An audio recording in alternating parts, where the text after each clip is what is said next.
Welcome to Cheating Tales Diary. Before we dive into today's story, we have a humble request. Please consider subscribing to this new channel. Help us hit our first milestone of 1,000 subscribers.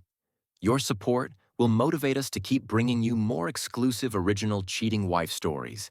And now, let's get started with today's story. In an old but elegant Connecticut estate, where even the rows of trees stood like soldiers trained in silence, a man woke up every day with the precision of a 5:30 a.m. alarm. His name was Silas Mercer. From the outside, his life looked like something out of the American dream. A beautiful wife, Veronica, 2 children, Parker and Faye, and a prestigious job as chief of security at Radcliffe Financial. The BMW in the driveway, the fresh morning paper, and the black coffee by the fireplace. It all painted a picture of success. Anyone would have said, "This man made it."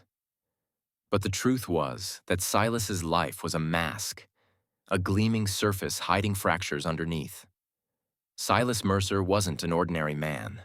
He had once been part of America's most dangerous and classified Black Ops mission, Project Phoenix, an operation never officially acknowledged, whose agents had surrendered their names at the border of duty and shadows. During those days, Silas went by the code name Shadow Fox.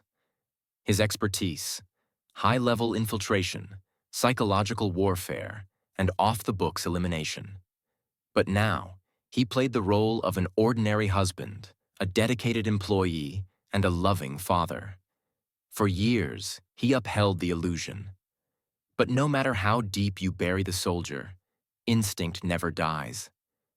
And slowly, those instincts had begun to stir again. Veronica wasn't the same anymore. She spent less time at home, laughed on the phone in ways she never did with him, and often left town without explanation. Client meeting, she would say. New boutique launch. Or worse, just silence. Parker, their son, had grown distant. Faye, who once hugged Silas every night before bed, now slept clinging to her mother on the other side of the house. Then came the strange bank statements. Unmarked cash withdrawals, travel agency payments, and recurring transfers to an unknown entity called DR Holdings. Silas couldn't sleep. He told himself again and again, "Maybe I'm overthinking." But then came the day that changed everything. When Parker brought home a school project. A family tree. He'd written Theodore Radcliffe's name in bold, but left Silas's box completely blank. When Silas asked why, Parker replied, "I didn't know what to write. Mom said Grandpa is more important." That moment hardened something inside Silas. A quiet shift behind the eyes of a man long trained to wait before striking.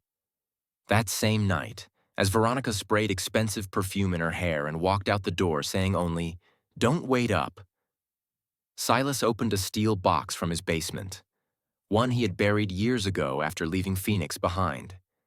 Inside it, a 9mm pistol, several U.S. maps, fake passports, a satellite tracker, and a black diary labeled, "Only open when someone you love becomes a stranger." He opened the diary and wrote the first line. Veronica. Change in tone. Smiles more, talks less. Looks expensive. Emotionally unavailable. From that moment, everything was documented. Timestamps of her entries and exits, boutique receipts, call logs, changes in the children's behavior. He knew this wasn't about heartbreak anymore. This was an operation. And he wasn't going to be the target. He would be the initiator. One afternoon, Theodore Radcliffe, his father-in-law and founder of Radcliffe Financial, dropped by his office. Looking down into his teacup, he said, "Silas, you've been doing a great job, but we'd like you to focus more on back-end operations now." And then came the real blow. "We're bringing in Dominic to co-head external risk." Dominic, the same sleek legal advisor whose name had come up more than once in connection with Veronica. The same man whose relationship with her was always brushed off as just professional. Silas didn't flinch. He kept his face neutral, nodded, and walked Theodore to the door. But the moment Theodore's car turned the corner, Silas opened the hidden wall panel behind his desk and booted up a secure network. Phoenix Protocol, initiated. 3 names blinked onto the screen. Mara, Bishop, Nix. That night, Silas Mercer was no longer alone. Phoenix was back. The depth inside Silas Mercer was finally surfacing. This wasn't the Silas who swallowed Veronica's smiling lies or dismissed Theodore's manipulations as just business decisions. This was the man who had once led covert missions through African jungles, infiltrated the Khyber Pass in Pakistan without an identity, and spent 27 straight days in a surveillance camp without sleep. That man was reawakening. But this time, the mission wasn't against foreign enemies. It was against traitors inside his own home. Silas began by embedding a GPS tracking module inside Veronica's car. No wires, no visible device. Just a tiny chip that blended seamlessly into the car's diagnostic system. He then created a dummy Instagram account loaded with curated luxury lifestyle photos and used it to follow Veronica's friend Kaylee, the one most often seen with her. Kaylee, unaware, started revealing everything. Food posts, club check-ins, and vacation teasers. A pattern emerged. Every Wednesday evening, Veronica visited the same place, a members-only designer networking club called Verdant. Silas remembered. That was the exact time he was regularly sent out for his kids' therapy bonding sessions, something that had been heavily suggested to him by Veronica herself. The structure had been carefully pre-planned, ensuring he would always be out when she needed her club time. Silas took one more step. He ordered DNA tests for the children. He did it with surgical precision. Parker's toothbrush and Faye's hair were packed into a cold box and sent to a private biolab in Dade County, one where an old contact still owed him a favor. When the report arrived, Silas didn't flinch.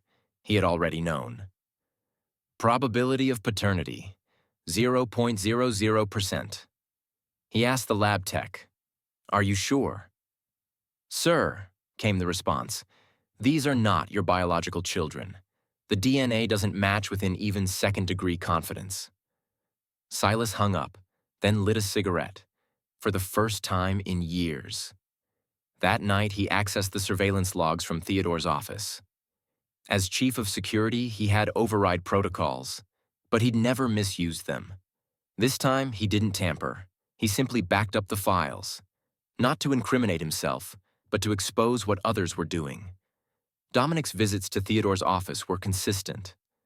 But on certain Wednesdays and Fridays, Veronica appeared there too. And every time, Theodore was conveniently absent. Silas watched the footage over and over. Veronica speaking to Dominic, her hushed laughter, and once when Dominic showed her a document in a hallway corner, their eyes locked. It was all unmistakable. Theodore knew. He'd known everything. And now, Silas understood exactly why Theodore had reassigned him to back-end ops. Because the front end was where the rot was, and they needed him out of the way.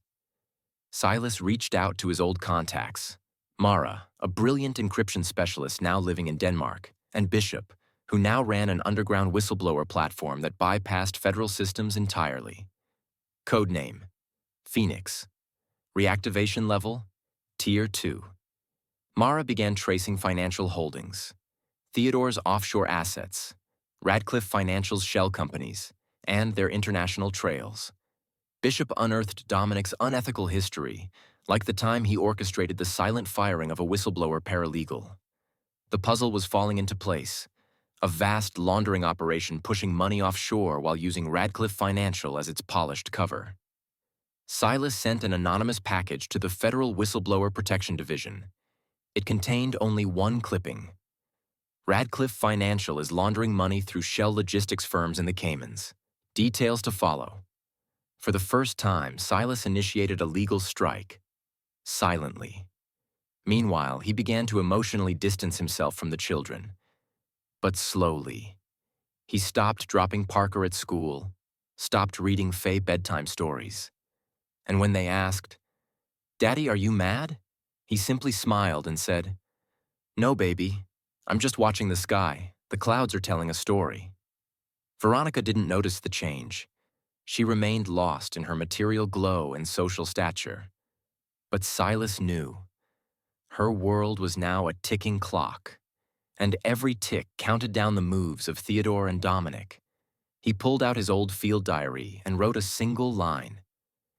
"This is not just personal anymore. This is an operation." Every interaction, every surveillance log, and every passing day had now become part of a larger master plan. Veronica and Theodore had no idea that the quiet man they viewed as just another obedient employee had already prepared a battlefield, one where justice, vengeance, and redemption would collide. Silas Mercer was no longer just a husband. He had become an operative, a self-declared agent executing a mission of his own design. And this mission wouldn't end until the entire system was brought to its knees. The sparkle in Veronica's eyes hadn't faded, but Silas had no space left in his heart for that shine. Theodore still lit cigars from the top floor of his office, but to Silas, the scent of those expensive ashes now reeked of decay. A performance crafted to manipulate a system that was rigged from the start. Silas had now moved his network into full mission mode. Mara, dialing in every night through a secure tunnel from Denmark, was uncovering the manipulation buried inside Theodore's international shell companies. Bishop, digging through old legal archives, had pulled years-old discrimination and balance sheet tampering cases tied to Dominic's law firm and placed them in a digital timeline. Silas himself began unlocking the deepest layers of the Phoenix Protocol during the late-night hours. Old files, asset classification maps, behavioral models, all stored inside a cold, military-style basement accessible only via password, retina scan, and blood marker. He reactivated the Phoenix Protocol. What was once a theoretical op had now transformed into his personal engine of justice. The operation began with a single file. Project Blind Peacock. Target: internal exposure of the Radcliffe Syndicate. As he opened it, a message from Mara appeared on his encrypted terminal. "You know, once this starts, there's no reverse. You go in, you finish it." Silas replied simply, "I know. Send Batch 1 to DOJ Anonymous Board." Batch 1 included the first dossier on Theodore's Cayman accounts, shell shipping companies that existed only on paper, used to funnel payments for black market weapons transferred between Iran and Turkey. The deal had been sanitized under a dummy agro-export contract, all approved by Radcliffe Financial. Dominic's file was next. It detailed how he had been introduced to Theodore through Veronica and had built his entire career on the shadow deals of the Radcliffe empire. Silas encrypted every file into a black-coded metadata framework designed for immediate recognition and decoding by federal analysts. Silas no longer returned home before 6 a.m. He reviewed company security logs first thing, updated the status of underground servers, and sent Bishop the daily progress report. One night, Veronica asked, "Are you just tired these days? You seem so disconnected." Silas smiled and answered, "Just trying to look at things with a new perspective." And he meant it. He was seeing everything anew: trust, betrayal, control, all redefined. He had pulled out the old tools he'd hidden away from his field days: a modified USB broadcaster, an EMP jammer, and a voice emulator. He wasn't just watching anymore. He was constructing the architecture for digital sabotage. One night, Silas embedded a phantom account into Radcliffe Financial's mainframe, a ghost user that silently forwarded Theodore's internal communications directly to Mara. In one intercepted recording during a private meeting between Dominic and Veronica, she whispered, "If Silas ever finds out, you and I both are dead. My father will throw us under the bus in a second." Silas replayed that recording, and in his field diary he wrote, "They've already accepted their roles. Now they'll just follow the script." Silas wasn't fighting this war alone anymore. Phoenix Protocol had become his armor, his sword, and his war room. He titled the next phase of his plan, Operation Velvet Collapse. Its objective: dismantle the Radcliffe empire through simultaneous strikes on the legal, media, and personal fronts. The files had been sent to Cynthia Bell through Mara. Cynthia, a sharp and relentless investigative journalist who had long harbored suspicions about Theodore's dubious policy reforms. Now, with documents in hand, she had everything she needed. At the same time, Bishop uploaded the first payload to the FBI's whistleblower portal. Encrypted, timed, and trace-proof. Silas had stepped into the background. Everything was now set in motion. One quiet night, Silas sat on the backyard swing, holding the old watch his father had handed him upon returning from Vietnam. He checked the time, then whispered a single word under his breath. 0 hour. The sky was clear, but no one knew. By morning, a storm would hit. When Silas Mercer said 0 hour, it wasn't just a phrase. It was the detonation point of a strategy years in the making. Years of silence, humiliation, and suppressed justice were now breaking the surface. The morning began like any other. Fresh coffee, routine headlines, and employees walking into Radcliffe Financial headquarters. But it was the same morning when federal vehicles rolled up quietly onto Radcliffe's pristine lawn. Theodore Radcliffe, as always, was seated in his office in a crisp suit when his assistant entered, panic in her voice. "Sir, there are federal agents here. They have warrants." The lines on Theodore's forehead deepened as he immediately tried to call Dominic, but the phone was off. Meanwhile, Dominic sat in his law firm's conference room, sweating profusely as officers from the SEC and IRS seized boxes of documents. Minutes later, a federal agent said, "We also expect your statement regarding the Phoenix dossier allegations." Dominic's face turned pale. Back at the Radcliffe Tower, agents approached Theodore with warrants in hand. "Mr. Radcliffe, you're under investigation for international money laundering, wire fraud, and federal export violations." Theodore scowled. On what basis? In response, the agents unfolded a set of files, bearing his signature, bank statements from offshore accounts, and detailed maps of illegal weapons trades. Everything was there. Simultaneously, the New York Times and Washington Post both updated their front pages. Breaking: Radcliffe Empire under federal investigation. Internal whistleblower exposes decade-long corruption.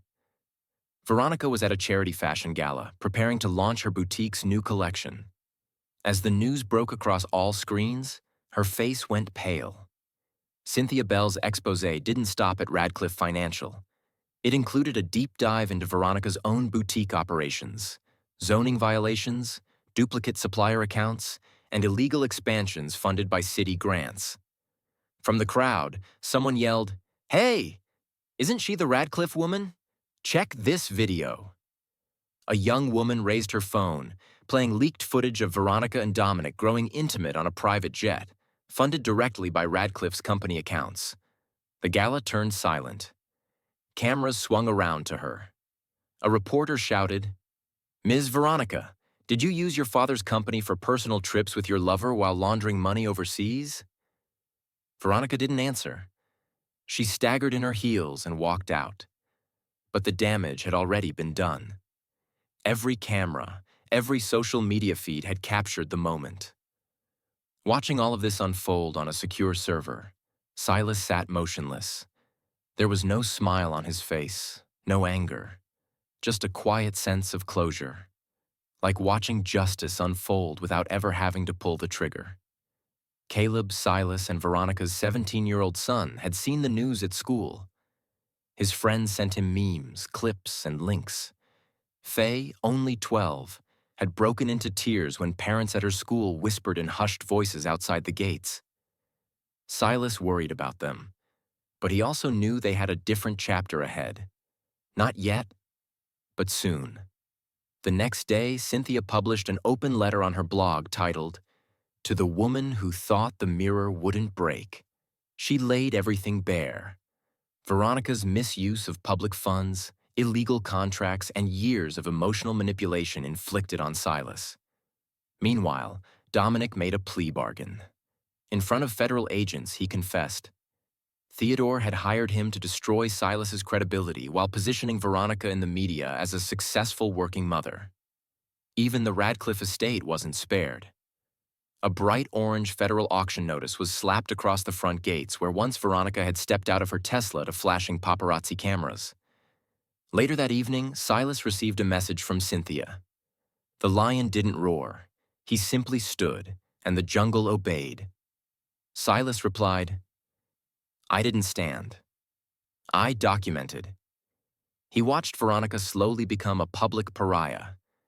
For the first time, her eyes reflected not pride, but fear and guilt. Back in town, a new buzz stirred. Cynthia announced a Netflix documentary titled Phoenix Rising, set to release in 2 weeks, chronicling the fall of the Radcliffe family. Silas gave her only one instruction. Make sure Caleb and Faye's footage stays blurred. They're not part of this war. Veronica, who once belittled Silas with her mascara-lined eyes and polished sarcasm, now sat alone in a cluttered room of her family estate, surrounded by subpoenas, relentless media headlines, and a deafening silence from the very people who once praised her. Silas Mercer hadn't said a single word to her since the storm began. But the day was coming, when he finally would. The town hall event was supposed to be just another local business awards night, a ceremony of smiles, speeches, and champagne. Outside the auditorium, large screens played glossy clips of community initiatives and fashion shows sponsored by Veronica Radcliffe's boutique. The crowd was filled with elites, bankers, investors, socialites, and journalists, all gathered to celebrate Veronica as the entrepreneur of the year. But for Silas Mercer, this evening wasn't a ceremony. It was closure, a final layer in the multi-year operation he had meticulously orchestrated. He sat in the crowd wearing modest clothes, blending in like a shadow, but in his pocket rested a small remote, one click away from unleashing the truth. A video he had personally compiled. Evidence, timelines, betrayals, set to unravel not with chaos, but with clinical calm. The MC stepped to the microphone. Ladies and gentlemen, we now present this year's honor to the woman who redefined local fashion, empowered single mothers, and built a brand from the ground up, Ms. Veronica Radcliffe. Applause erupted. Veronica rose and walked toward the stage, wrapped in her usual elegance and the illusion of control. What she didn't know was that Silas had already pressed the button. The screen behind her started with what appeared to be a standard tribute video, a highlight reel of her boutique's milestones. But then the screen went black. What followed silenced the room. Footage of Veronica and Dominic in a private villa, barely clothed. Screen recordings of bank transfers between Veronica, Dominic, and Theodore. Leaked documents from Theodore's office with Veronica's forged signature. Cynthia Bell's voice, calm and chilling. When trust is broken at home, nations pay the price. When fraud wears lipstick, justice must wear steel. The audience was frozen. Cameras didn't move. No one breathed. Veronica's mascara had started to run. She grabbed the mic, tried to speak, but her voice was dry, trembling. That's when Silas stepped toward the stage, each footstep echoing like a gavel hitting a courtroom floor. He climbed the platform, stood a few feet from Veronica, and simply said, "I didn't do anything. I just watched. I wrote. I revealed." Then from his coat pocket, he pulled out a black leather diary containing years of financial manipulation by the Radcliffe family, personal betrayals, and, at the top, the DNA test results. On the page, father, not match. He handed the diary to Cynthia Bell, in front of the cameras, in front of the city. This town wondered where I went. Now they'll know why I stayed silent. No applause followed. Just a deep, unsettling stillness. A few people in the crowd rose, not in celebration, but in quiet acknowledgement. Veronica tried to leave the stage, but her legs failed her.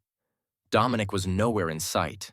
He was already in federal custody, serving the plea deal that sealed their fate. The screen now showed Theodore's face, and beneath it, the man who sold nations and bought silence. Legacy terminated. Silas looked around the room one last time and said, "The only difference between betrayal and justice is documentation." Then he stepped off the stage.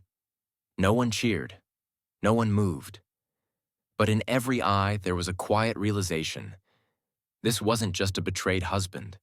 This was an architect of consequence. Silas didn't seek revenge that night. He simply opened his wounds and let everyone look in the mirror. And Veronica? Her name was no longer associated with fashion. It was now synonymous with fraud.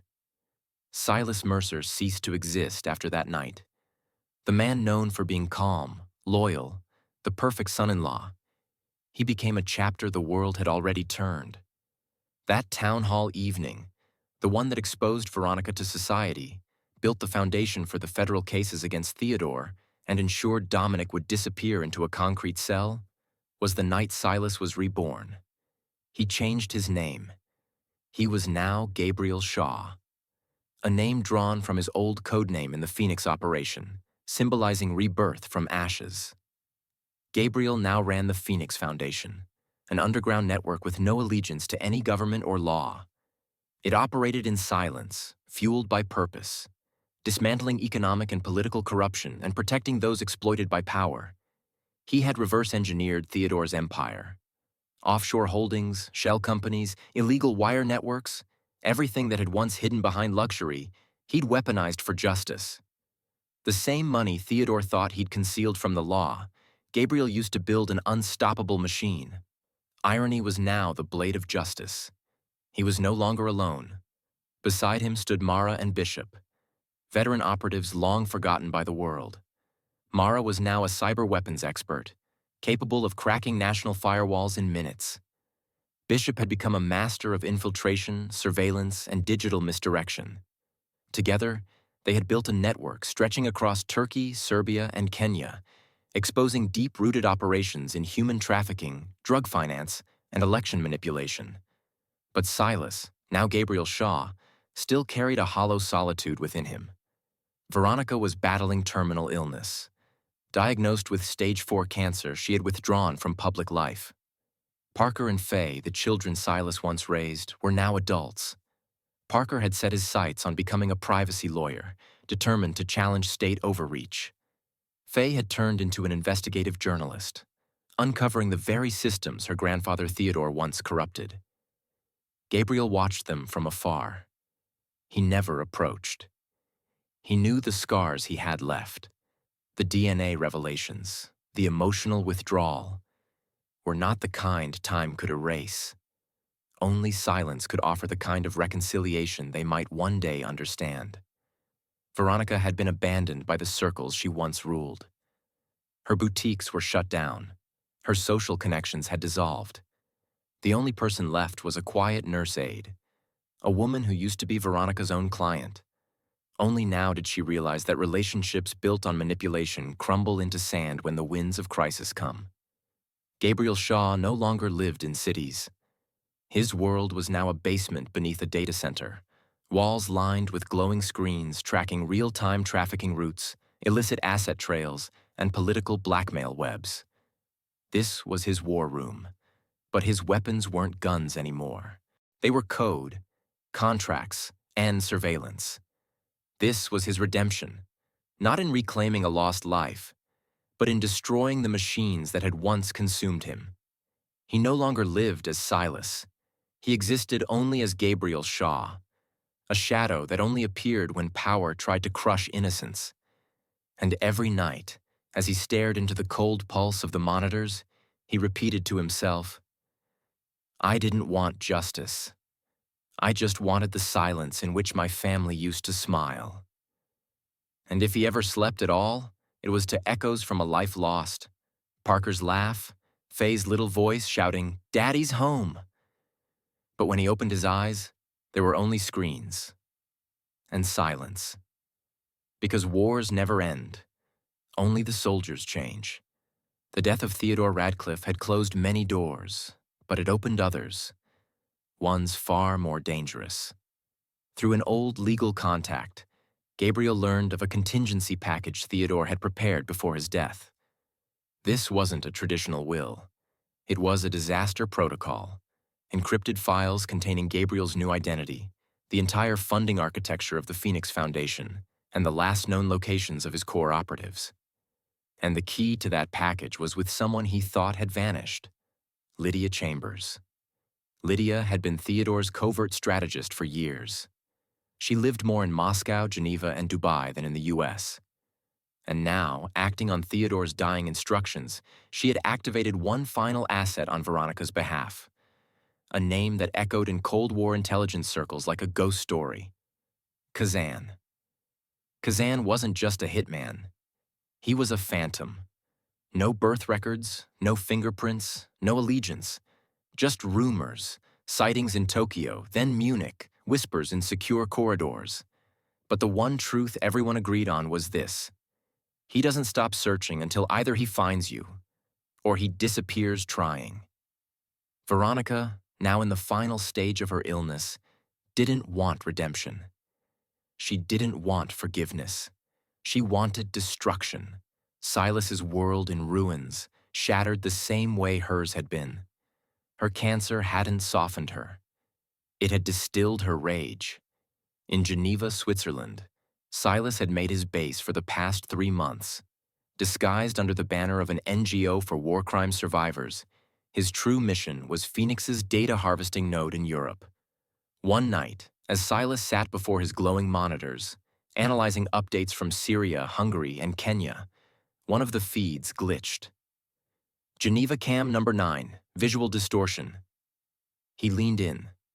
His old instincts kicked in immediately. He called Bishop. Code black. Possible external intercept.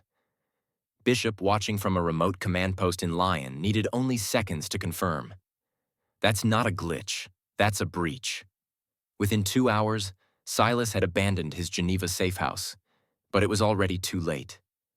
Kazan had been there, gloved, precise, and clean. No fingerprints, no residue. He had already walked the halls, already mapped the space, and every trace of Silas Mercer was being hunted again. He didn't find Silas. He found an encrypted recorder. Only one voice came through: Silas's. If you're listening to this, you must be Kazan. And if you are, then you know I know you, just like you knew Theodore. The difference is, he hired you for money. I'm calling you out of respect. Wait, was Silas actually trying to talk to him? Meanwhile, Lydia Chambers had been tracked down. Phoenix Foundation's Mara matched her movement logs to a mountain lodge in the French Alps. Lydia was there, and she wasn't alone. She had a drive containing Theodore's full contingency data. Silas didn't go to interrogate her himself. He sent Faye. Now 24, Faye had become a sharp investigative journalist, quiet, intense, and surgical like her father. In that cold interrogation room, Lydia finally admitted, Theodore knew you weren't Silas anymore. That's why he told Veronica, hire someone who can kill not Silas Mercer, but Gabriel Shaw. And Kazan? He's never been a mercenary. He's always worked for respect. After returning to Geneva, Silas made a decision: meet Kazan face to face. They met in a vacant glass library near the Geneva Observatory. No weapons, no threats. Just two men, built by different wars, now staring across from each other like living chess pieces. You don't hate me, Silas said. You fear my silence. Kazan replied, I just don't like people who see too clearly. People like you are the most dangerous. So what now? Silas asked. Veronica is dying, Kazan said. She's not afraid of you. She's afraid of your victory. Silas slid a photograph across the table, an old picture of Veronica with Parker and Faye. She's no threat anymore, he said. Kazan studied the image, then reached into his coat and placed a small USB drive on the table. This has her final message. Thought you might want to hear it. That night, Silas listened to Veronica's voice for the last time. Silas, or whoever you are now, I never understood you. Maybe I never even cared to. But now that everything is gone, I think you were right. Everything you did it with grace. And now all I ask is that when this is over, no one gives my story a name. Because I'm no story. I'm just a warning. Silas didn't shed a tear. He simply pressed delete, and the voice log vanished. Kazan disappeared, just as silently as he had arrived. Lydia was given two choices: work for the Phoenix Foundation or vanish forever in a black site facility. She chose to work. And Silas, once again, was alone. But this time, the solitude didn't scare him. He knew now. The people who tried to erase him were the ones erased by history itself. And the next step wasn't revenge. It was redemption, rescuing the forgotten names buried beneath exploitation.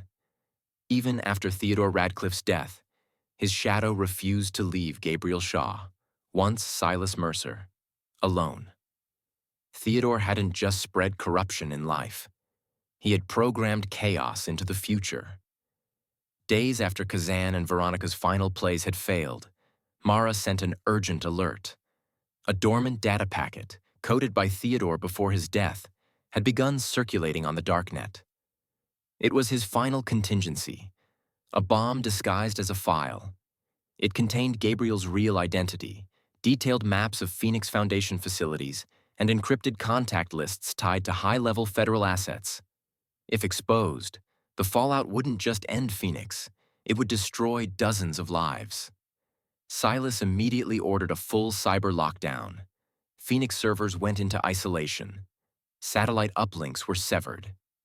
Mara and her entire surveillance grid began tracking the data trail across the darknet. Within 3 hours, Faye sent a message from her debrief with Lydia. She confessed. The data wasn't launched from Geneva. It came from Berlin. And the login ID, it's someone from Theodore's old network. Silas knew. This war was now against ghosts. Theodore's legacy had turned into a virus, no longer alive, but still spreading. The Berlin mission wasn't just about recapturing data. Silas understood this operation would determine whether the Phoenix Foundation would advance like a war machine or burn in the ashes of its own past. A name surfaced in Berlin, a banking and tech lobbyist named Maximilian Dorn, one of Theodore's shadow investors. He lobbied for the European Central Tech Council and possessed the encryption key fragments Theodore had designed. These fragments were the trigger to activate the posthumous data protocol. Silas went to Berlin himself. This time, he didn't bring Mara or Bishop. This was a one-man war. Beneath an old subway station in Berlin was a vault, where Theodore had kept the encryption host. Silas sent in a decoy team and infiltrated the facility via rooftop surveillance. Inside the vault, Maximilian was already waiting. He hadn't expected Silas to come personally. Gabriel Shaw, or Silas Mercer, men like you start believing they're gods, he scoffed. No, Silas replied. I'm just a last resort, and when the world gives people no choice, I become necessary. Without raising his voice, Silas showed him a small vial of poison, the same type Theodore's network once used as a DNA-keyed microtoxin. It's already in your system, Silas said calmly. You have 2 hours. Either give me the vault's access code or watch your last sunset over Berlin. Maximilian was silent. Then he laughed. You think fear wins everything? He asked. It's not fear, Silas said.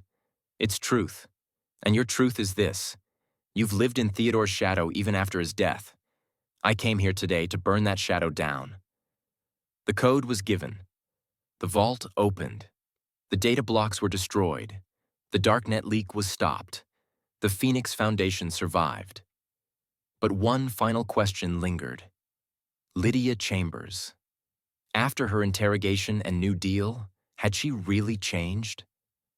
Silas sent Mara and Faye to the French Alps facility, where Lydia now worked as a consultant. There, she was played a recording of Theodore's old voice, an audio clip of him issuing orders. She took off her headphones and said, "I'm not his shadow anymore. I recognize the darkness that swallows others, and now I want to destroy it." Silas told Faye, "Trusting her is your choice. But remember, trust doesn't mean forgetting. It means watching closely and still moving forward." The Phoenix Foundation's servers were clean. Their next intel drops were ready, on election fraud in Nigeria, media censorship in Myanmar, and political finance leaks on the U.S. West Coast. Gabriel Shaw, once Silas Mercer, was ready for a war that hadn't begun with Theodore's death, but with the poisoned root of his ideology. Silas was no longer just a name. He had become a shadow. In official U.S. files, Silas Mercer was listed as deceased. But for the world's most dangerous enemies, Gabriel Shaw was still very much alive, a living warning. The Phoenix Foundation was now active across the globe, operating invisible missions against child trafficking, banking fraud, and political exploitation. He never gave interviews, never stood on stages, but governments stayed alert at the mere whisper of his network. Veronica died quietly, in a government hospital room, tended to by a nurse who likely had no idea who the woman truly was. Her funeral was anonymous, her grave marked only by a number. Perhaps that was the most fitting end for someone who burned her own family in the fire of her own ambition. Theodore Radcliffe's legacy had been erased. His law firm was under federal custody. Every file, transaction, and document linked to his name had become nothing more than case studies. Over the grave of corporate ego, the symbol of Phoenix now echoed. Parker now worked in construction on the outskirts of Connecticut. The same boy who once ordered burgers from the Radcliffe estate now hauled bricks and rode home with a thermos of tea strapped to his bike. He never reunited with his father, but he did send Gabriel a letter. Just 3 words. "I understand now." Gabriel never wrote back, but he kept that note in his pocket, right where he once carried the Phoenix code card. Faye had joined a small humanitarian team in Mozambique, working on women's health initiatives. She didn't know who funded her equipment, salary, or security, but the work went on. And for Silas, that was enough. Gabriel Shaw, once Silas Mercer, now lived in a cabin by a fog-covered lake where morning mist slithered over the water and the evening sun shimmered on the surface. Beyond that lake was only forest, and that had become his world.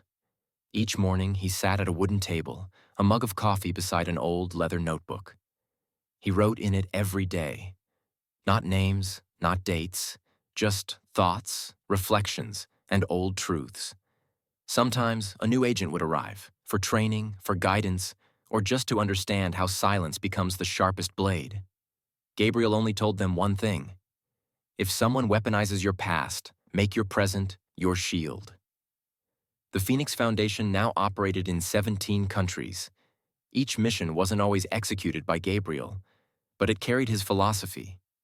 He had built a system, not dependent on a single man, but on a mindset: justice, strategy, and silence in harmony. One day, Mara returned, now an independent operative herself. Sitting by the lake, she asked, "Did you ever forgive them?" Gabriel smiled. "I didn't think forgiveness was necessary. I just left them alone in their own darkness." Mara was quiet for a moment, then asked, "So what do you want now?" Gabriel looked out over the water and said, "Nothing. I've seen more than I ever needed to. Now I just want to see if something good still remains in the world." There was no weariness in his eyes, only a deep calm, like someone who had endured everything and had nothing left to protest. One evening, as the sun dipped low and the lake turned gold, Gabriel closed his notebook and added one final line. "I didn't take revenge. I just settled my account. And that was his closure. Gabriel Shaw was no longer just a name.